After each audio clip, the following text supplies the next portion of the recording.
बाबा के ढाबा में मैं आज आ गया हूँ मंडी हाउस के पास। और मंडी हाउस के पास आपको बता दूं कि यहाँ पे नेशनल स्कूल ऑफ ड्रामा है, जिससे बड़े बड़े एक्टर पास आउट होकर निकले हैं। सामने जो है वो हिमाचल भवन है और ये बहुत आइकॉनिक जगह है। यहाँ पर काफ़ी एक्टिविटी आपको देखने को मिलेगी। ये चौराहा जो है काफ़ी फेमस है और यहीं पर ढेर सारे लोग जो हैं वो शाम के समय स्नैक्स खाने आते हैं। एक ज़माने में जो स्ट्रगलर होते हैं लोग वो भी आते हैं। किधर के रहने वाले हो? मूर्ति सुल्तान है सुल्तानपुर। तो यूपी का कोई गाना सुनाया?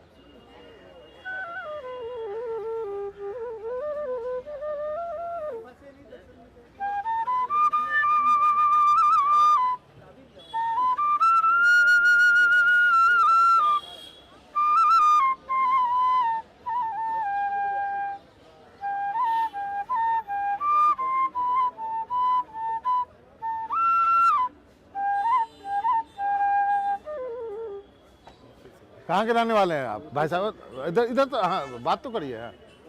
यूपी सुल्तानपुर। यूपी सुल्तानपुर। तो कब से बेच रहे हैं ये लमसम 3-4 साल से। हाँ, तो ये कहाँ बनाते? खुद ही बनाते हैं?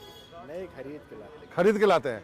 और बांसुरी बजाना कब से सीखा है? बजाना तो हमने साल भी हो गए। साल भर। तो पहले आप बेचते थे या फिर बजाना सीखा या बजाते हैं उसके बाद आपको शौक लगा? नहीं, ऐसे पहले बजाना सीखे फिर इसको बेचने लगे। तो इसको दिल्ली के आसपास से ही कहीं खरीदते हैं? कहाँ बनता है ये सब? पीलीभीत बनता है। पीलीभीत से लाते हैं?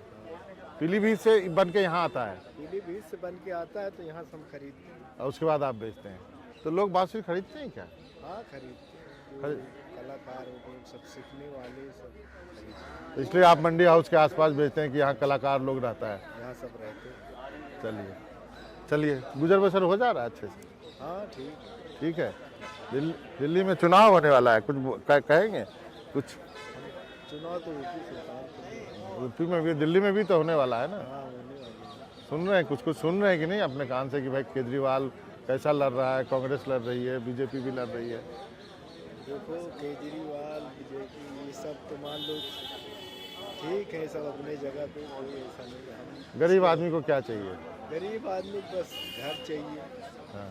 और रोटी का दो बड़ा मकान चाहिए, यही पेट में 2 रोटी चाहिए। बस। और गरीब आदमी क्या बात। चलिए एक और गाना गुनगुना दीजिए, आप बांसुरी पे बजा दीजिए मेरे लिए।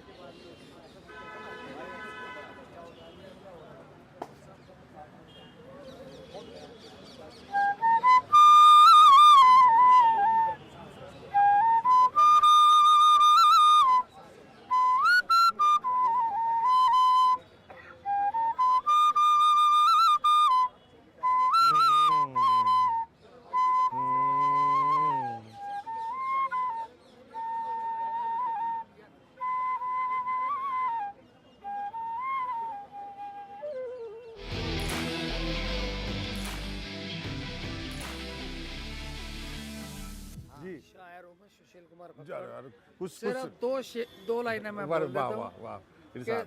कहते हैं बीजेपी जैसे कहती है कि सबका साथ सबका विकास, बीजेपी में नहीं रही है वो बात। हाँ। अब केंद्र सरकार, आपने देखा होगा कि जब भी चुनाव हुए तो फुल बहुमत से नहीं आई। मैंने पहले यहाँ पर कहा था किसी चैनल को कि फुल बहुमत के साथ तो सरकार बीजेपी की आ ही नहीं सकती। तो किसी चैनल ने पूछा कि क्यों नहीं आ सकती। मैंने कहा जितने लोगों ने देश के अंदर किसानों ने विरोध करा है, अगर वही लोग वोट ना डालें तो बीजेपी के तो चुनाव फुल बहुमत से आ ही नहीं सकती। और एज इट इज वैसे ही हुआ जैसा होना चाहिए था। अब शायरी शायर मेरा एक शेर है वैसे, जैसे देश के अंदर कहा जाता है कि नफरत का माहौल कर दिया बीजेपी में, कि नफरतों के दौर में तजर्बों का शौक चढ़ा। जैसे एक्सपेरिमेंट बीजेपी कहती है हर चीज़ की, कि नफरतों के दौर में तजर्बों का शौक चढ़ा है, या झूठ की सद तक आसमान पर चढ़ा है। ये झूठ जो बीजेपी ने क्रिएट कर रखा है, अब उसका चुनाव नतीजा निकलेगा। बस इससे ज़्यादा क्या कहना, शायर आदमी तो थोड़ा बहुत ही कह सकते हैं। बहुत अच्छा, बहुत अच्छा।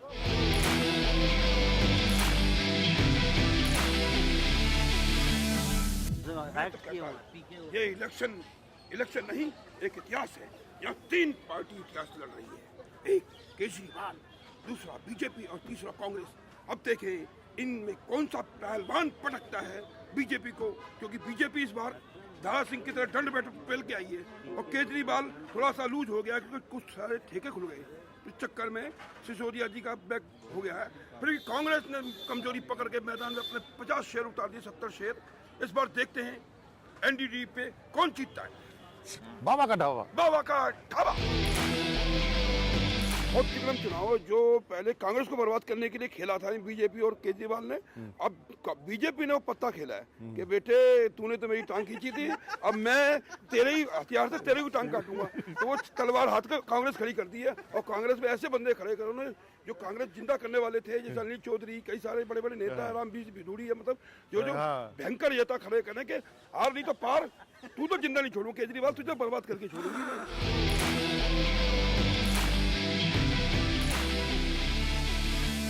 हम लोग भी जाते हैं वैसे घूमने के लिए। अब आप जरा उन सड़कों पे जाके देखिए, वहाँ पर जो ये कहता था ना मैं झीलें बना दूंगा, तो वाकई झीलें हैं वहाँ पर। अच्छा, इस तरीके की झीलें हैं मतलब कि पानी इंसान जमा पसंद- है वहाँ। पानी जमा है, गंदा पानी है, बदबूदार पानी है, और पीने के लिए पानी है। क्या इंसान ऐसा पानी पिएगा? आइए मैडम, आइए आप भी सुन क्या रहे हैं। इस तरीके की आइए। इस तरीके की राजनीति करेगा ये आदमी? हर बात पे झूठ बोलता है। एक बात सोचिए, ये हर बात पे कह देता था मोदी जी मुझे करने नहीं दे रहे। मैं इस आदमी से ये पूछना चाहता हूँ, भाई एक थाने का SHO जिसके पास एक थाना है, वो अगर अपनी पे आ जाए तो एक चप्पल ना उठने दे मंदिर के आगे से या कहीं से भी, ठीक है? सही है। तो तू तो मुख्यमंत्री है। बड़े नाराज हैं आप तो, आप भाई, बताएं। मैं तो सिर्फ एक ही बात कहूँगा कि ये धार्मिक नहीं है। जो बीजेपी जीत रही है ना, किस लिए जीत रही है? वो धार्मिक भी है, मतलब आध्यात्मिक भी है और हर भौतिकता बात भी है। सनातन को गाली भौतिकता देता भी है। है। और कांग्रेस पहले भौतिकता थी, अब वो भी आध्यात्मिक बननी जा रही है। देखो ये सिर्फ भौतिकता है इसमें। ये अपना आम पार्टी क्या नाम है इसका, केजरीवाल, ठीक है, और इसको क्या कहते हैं हमें नहीं पता, कुछ लोग कई नाम से पुकारते हैं। कि जब तक ये धार्मिक नहीं होगा, नहीं होगा तब तक नहीं। तो ये भी चाहे तो वकीलों को अपने साथ कर ले, चाहे ये भी तो यात्राएं कराता है, पंडितों को कुछ भी कर ले। तो पंडितों को दिया ना, पुजारियों के लिए पैसे अनाउंस कहा किए। है, अभी कहा है। और इसको चाहिए धार्मिक। देखो सिक्के के दो पहलू लाइफ में, आध्यात्मिक और आदि देविक, और आदि भौतिक कह दो चाहे। तो जब तक आप ये एक्शन भौतिकता हो रही है, आध्यात्मिक आपके मन में है, माइंड में है, क्या करना कहाँ जाना, वो थ्योरी हो गई। तो जब तक ये दोनों चीजें सिक्के के दो पहलू पूरे नहीं होंगे, तब तक आगे नहीं बढ़ सकता। चाहे जितना मर्जी कर ले, चमचागिरी कर ले, पैसे दे दे, कुछ भी कर ले, बस तो उसको इसको करना सोचना पड़ेगा। चाहिए। जी आप क्या कहेंगे? दिल्ली में चुनाव होने वाले हैं। दिल्ली में चुनाव होने वाले हैं। देखो जी, सच की जीत होती है। बेईमानी और चीटिंग तो कुछ भी कर ले। केजरीवाल साहब ने बहुत काम किया है। जितना उन्होंने काम किया बीजेपी ने कुछ नहीं किया 10 साल के अंदर। फालतू हिंदू मुस्लिम कराया, लड़ाया, झगड़ा कराया, सबके सब फालतू बातें करके और टाइम वेस्ट करते हैं ये। चुनाव से क्या मतलब है? चुनाव तो हो जाएगा, चलता रहेगा। तुम जानते हो, कोई भी लड़े, कोई भी फौज सरकार की, कोई भी लड़े, मोदी जी आने हैं। दिल्ली में 26 साल हो गए सर बीजेपी का आए हुए। आते ना, मतलब 26 साल करा क्या बीजेपी का? दूसरा डबल वनवास होने वाला है ऐसा पूरा। है, राजा कभी नहीं हारता। राजा कभी नहीं हारता। और राजा के जितने सिपहसालार लग रहे हैं, शाम दाम दंड भेद सब लगे हुए हैं। सब लगे हुए। ऐसे में अब जीतने का क्या है? जीतेगा कौन? पब्लिक का रुख है, पब्लिक को फायदा चाहिए, लालची पब्लिक है। सबसे ज़्यादा लोग जो हैं लालची हैं। इंडिया का आदमी लालची है। फ्री की रेवड़ी, पहले तो रेवड़ी बट रही थी, केजरीवाल बांट रहे थे, आज तो प्रधानमंत्री बांट रहे हैं, उन्हें कोई कहने वाला नहीं है। कई सारे मुद्दे हैं, बट जहाँ तक मेरा आइडिया है, क्योंकि मैं दिल्ली में लगभग करीब 5-5.5 साल से दिल्ली में हूँ, not before that, because basically I am from Calcutta. So the thing is, मुझे तो लगता है बिल्कुल कि इस बार थोड़ा सा टफ है। दिल्ली में चुनाव होने वाले हैं, क्या सोचते हैं आप दिल्ली में इलेक्शन के बारे में? बदलाव आना चाहिए। बदलाव आना चाहिए। आप कहाँ रहते हैं आप? हरियाणा से बिलोंग करता हूँ। अच्छा, तो फिर दिल्ली में बदलाव चाहते हैं, जैसे हरियाणा में बदलाव हो गया। नहीं, हरियाणा में तो वही है, बीजेपी थी। बीजेपी है। अच्छा, बीजेपी है। हाँ। हम तो हरियाणा में भी बदलाव चाहते थे। अच्छा। तो हमारे चाहने से क्या होता है? हाँ, सही कह रहा हूँ, गलत कह रहा हूँ? दिल्ली में फिर आपको क्या लगता है, बीजेपी अच्छा करेगी? कांग्रेस तो है नहीं ज़्यादा। तो मैं ये कह रहा हूँ, जो अभी करंट में गवर्नमेंट है, इसके अलावा किसी की भी गवर्नमेंट बने, परंतु दिल्ली में बदलाव होना चाहिए। जिन लोगों को अपॉर्चुनिटीज़ मिल ही नहीं रही है पैसा कमाने की उतनी, तो उन लोगों की भलाई के लिए अगर कुछ जैसे कि फ्री बीज जिसको बोला जाता है कि अगर 200 यूनिट बिजली दे दी जाती है या पानी का उनका बिल माफ़ कर दिया जाता है, तो वो फ्री बीज में नहीं देखना चाहिए हम लोगों को। बल्कि हमें तो ये देखना चाहिए कि उन लोगों को कैसे, और कि वो भी कैसे करोड़पति बने, वो भी कैसे लाखपति बने, वो भी कैसे अपना बिजनेस बढ़ाए। तो फ्रीबीज को का मुझे समझ नहीं आता ये कॉन्सेप्ट। फ्रीबीज कुछ नहीं होता है, हर गरीब आदमी आपका कहना कि जरूरी है लोगों को देना, वेलफेयर स्टेट वैसे लोगों को अपलिफ्ट करना जरूरी है बहुत जरूरत है। जो सोसाइटी के सबसे निचले पायदान पे है। बिल्कुल सर, मेरा यही कहना है। बहुत अच्छी बात कही। आप क्या सोचते हैं दिल्ली के चुनाव को लेकर के? दिल्ली के चुनाव को लेकर मैं जैसे आम आदमी खाइए भी तो, आप लेके आए, क्या लेके आए हैं? खाइए, खाते रहिए। मेरे शो का नाम ही है बाबा का ढाबा। अच्छा, बाबा के ढाबा। हाँ। तो बाबा के ढाबे पर हम आपसे बात करते हुए, खाते हुए दिल्ली की सरकार के बारे में बताएं तो आम आदमी पार्टी की जो फ्री बीज वाली ये बात कर रहे हैं भाई, उसमें जो ये चीज़ें वो दी जाती हैं, 200 यूनिट फ्री दी जाती हैं औरतों के लिए, बस में आना जाना फ्री है। ठीक है, ये नीतियाँ ठीक होनी चाहिए, लेकिन अगर सरकार उनको कुछ सिखाए, उनको कुछ ऐसे जैसे औरतों को सिलाई सिखाए, और जो छोटे बच्चे हैं उनको कुछ भी, भले ही पढ़ाई वोकेशनल कोर्सेज हो सकते हैं, जो उनको पढ़ाई में इंटरेस्ट ना हो, पढ़ाई के अलावा जो इंटरेस्ट हो वो उनको सिखाया जाए अगर, तो कहीं ना कहीं ज़्यादा फायदा हो। इनका एक आर्गूमेंट है, उनका कहना है कि जो सोसाइटी का सबसे गरीब तबका है ना, उसको तो आपको मदद करना ही पड़ेगा, चाहे उसको अपलिफ्ट करना पड़ेगा। हाँ, तो अपलिफ्ट करने के कई तरीके हो सकते हैं। एक तरीका ये है कि आप उसको सब कुछ वैसे दे दो कि उसको कुछ ना करना पड़े, जैसे ये आम आदमी पार्टी। लेकिन मेरा जो आर्गूमेंट है, मेरा ये आर्गूमेंट है कि उसको मजबूत बनाने के लिए उसकी भी भागीदारी चाहिए हमको। ऐसा नहीं है कि हम सब कुछ उसके ऊपर ही छोड़ दें। कुछ ऐसा प्रोग्राम इंट्रोड्यूस किए जाए कि उस खुद की, मतलब हम सोशल वर्क में हैं, दोनों भाई हैं हम दोनों, तो हम वहाँ पर एक पीआरए का कॉन्सेप्ट रखते हैं, मतलब पर्सन इन कि वो पार्टिसिपेशन खुद हो उस पर्सन का। अब हम जाके उसको 200 यूनिट दे देंगे तो उसमें कोई पार्टिसिपेशन नहीं है। हम कुछ ऐसा बनाना चाहिए कि वो खुद, मान लो 50% सरकार, अगर 50% तुम करते हो तब वो 100% मिलेगा, तब तुमको मिलेगा वो चीज़। इस तरह से अगर नीतियाँ बनाई जाएँ तो ज़्यादा अच्छा रहेगा।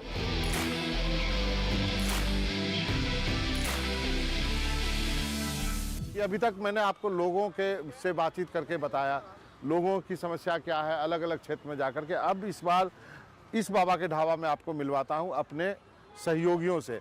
वजह यह है कि नई दिल्ली कंस्टिट्यूंसी जो है विधानसभा, वो काफ़ी हॉट सीट बन गई है।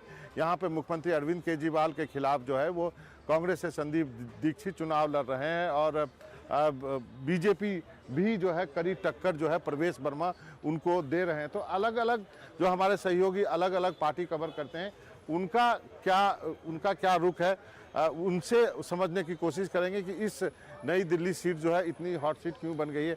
रवीश हैं वो बीजेपी की तरफ से बात करेंगे, प्रशांत हैं वो कांग्रेस की तरफ से बात करेंगे, हिमांशु हैं वो जो यहाँ की जो आबादी है, अब बहुत बड़ा वोटर जो है नई दिल्ली विधानसभा सीट में वो सरकारी कर्मचारियों का है। तो 8वां वेतन आयोग की जो घोषणा सरकार ने की है उसका इम्पैक्ट क्या होगा। और हमारे एक और सहयोगी जो हैं वो अश्विनी, वो भी आएंगे, वो आम आदमी पार्टी का पक्ष रखेंगे। सबसे पहले रवीश आप बताएं, इस चुनाव में ये सबसे हॉट सीट बन गई है, क्या आपको लगता है कि इस बार बीजेपी टक्कर दे पाएगी अरविंद केजरीवाल को, प्रवेश वर्मा? देखिए बाबा, अगर इस सीट की बात करें तो ये बहुत हाई प्रोफाइल सीट रही है। बीते तकरीबन 20 सालों से इस सीट से जो चुना जाता है वही मुख्यमंत्री बनता है दिल्ली का। तो और इसकी एक और खासियत ये है बाबा कि यहाँ के मतदाता हैं प्रधानमंत्री और तमाम सारे मंत्री जो कि वोट डालते हैं। सरकारी कर्मचारी एक बड़े पैमाने पर यहाँ पर रहते हैं। यहाँ के मतदाता सोनिया गांधी भी हैं, प्रियंका गांधी प्रतिपक्ष है। तो बहुत ही ये हॉट सीट है और बहुत पढ़ी लिखी यहाँ पर जनता मानी जाती है। लुटियन जोन है आधा। यहाँ पर मुकाबला अरविंद केजरीवाल के लिए इस वक्त इसलिए बहुत ज़्यादा है क्योंकि देखिए दोनों ही कैंडिडेट बहुत ही हाई प्रोफाइल। बीजेपी की अगर हम बात करें तो प्रवेश वर्मा ने तकरीबन 3 महीना पहले ही हाईकमान को बोल दिया था कि वो नई दिल्ली में चुनाव लड़ना चाहते हैं अरविंद केजरीवाल के खिलाफ।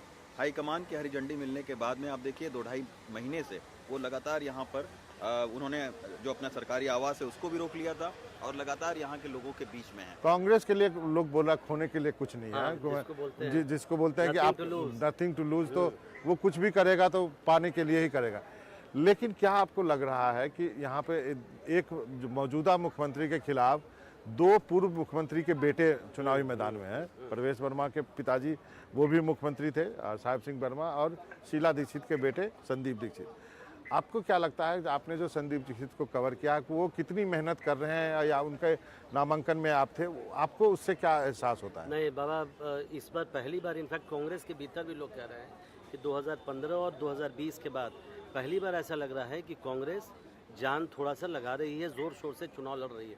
वो भी कांग्रेस ने अगर हम बोलें 10-15 सीटों को अगर चिन्हित किया है जहाँ पे ज़्यादा फोकस करना है, ज़्यादा मेहनत करना है, उसमें ऑब्वियसली दिल्ली सबसे बड़ी कॉन्स्टिट्यूंसी है, क्योंकि शीला दीक्षित 15 साल मुख्यमंत्री रही हैं और उनके बेटे इस बार चुनाव मैदान में हैं।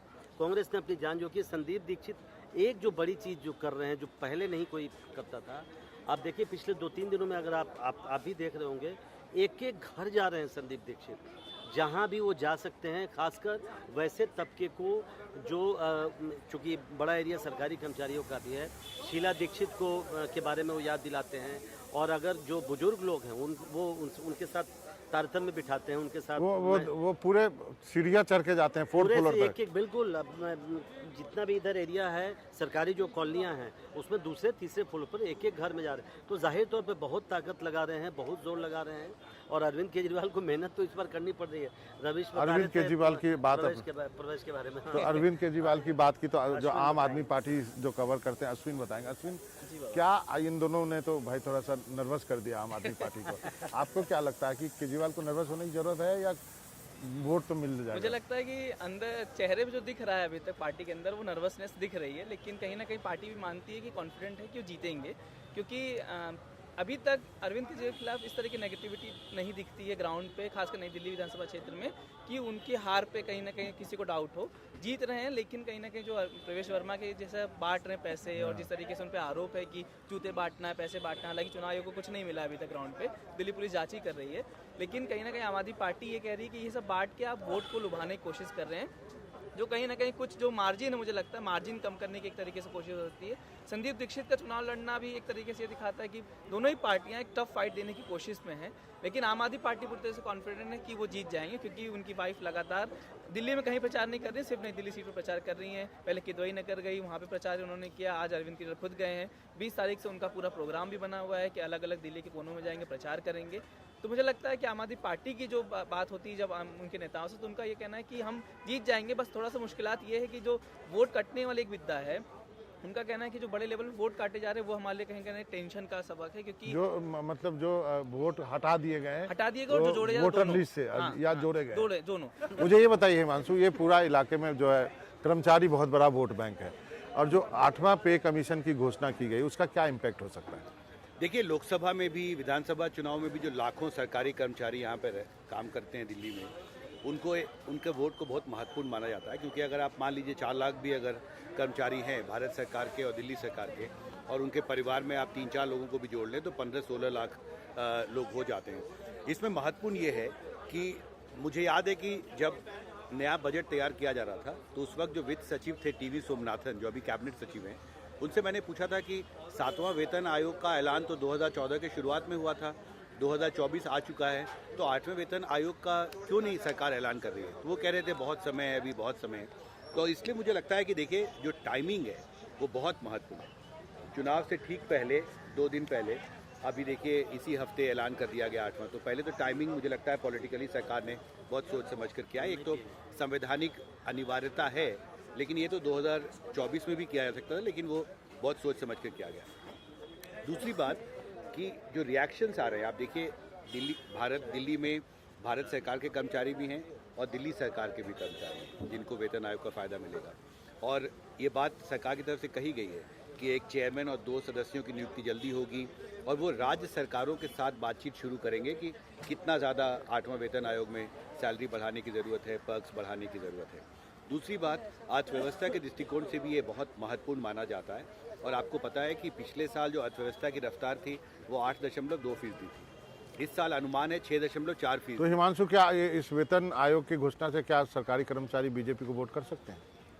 देखिए, एक अच्छा फील गुड सेंटिमेंट तो बनता है, और मुझे याद है मैं कल ही बात कर रहा था, जो सबसे बड़ी कर्मचारी संगठन है कर्मचारियों की, all India railway men's federation के जो जनरल सेक्रेटरी हैं गोपाल मिश्रा, और वो एक जॉइंट कमेटी होती है, कमेटी एम्प्लॉयज़ की, उसके वो सेक्रेटरी भी हैं, JCM बोलते हैं उसको। और उन्होंने कहा दो महत्वपूर्ण बातें। एक तो उन्होंने कहा कि उत्सुकता बहुत है, हमारे पास बहुत सारे कॉल आ रहे हैं, तो हमारे पास ऑलरेडी ये आ रहा है कि आप ये डिमांड सरकार के सामने रखिए, ये डिमांड रखिए।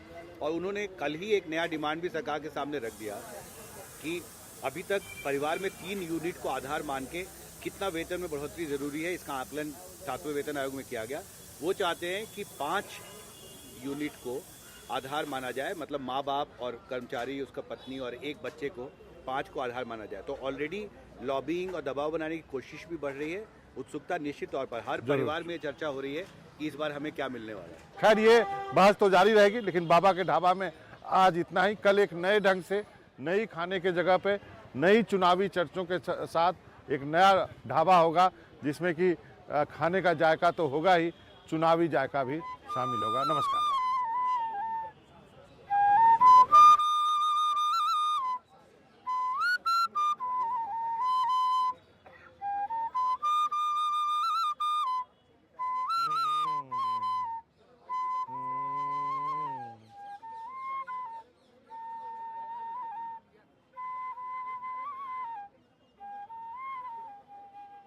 बाबा का ढाबा, सब देखिए बाबा का ढाबा और खाने का मजा लीजिए। इलेक्शन में 100% वोटिंग कीजिए।